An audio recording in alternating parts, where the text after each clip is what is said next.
Ahoy! Here's a video explaining the sociological perspectives using a popular video game franchise, Donkey Kong. I'm going to use Donkey Kong because I know him well, and I can explain it to you quicker, easier. Alright, let's go. Clock wipe! The first perspective we got is the Functionalist perspective, which I can most closely relate to the world map. The islands have all these different levels and themes, which all come together to make a game.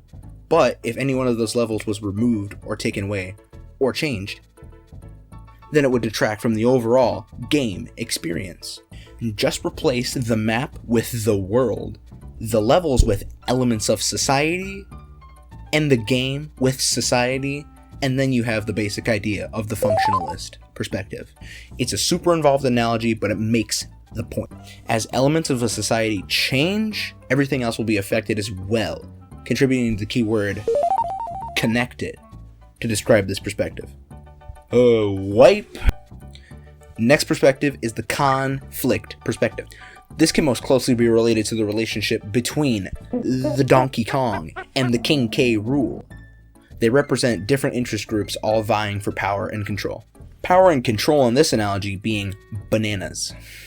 DK has the bananas. K rule takes the bananas. DK takes the bananas back. K rule takes them again. Donkey Kong takes the bananas back, and then the Tiki steals his island. He gets it back. Ice Walrus takes his island. He gets it back. You get the point. It's just different groups wanting power, and their actions are meant to represent that.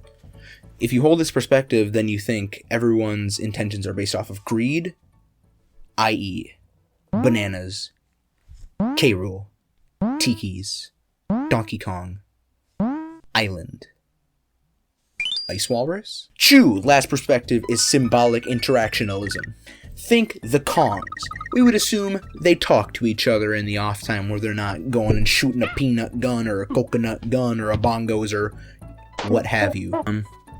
If Cranky and DK do their little celebration and everything on the screen turns into something that it wasn't before, they're going to go with the assumption through the world that, oh, thing happened?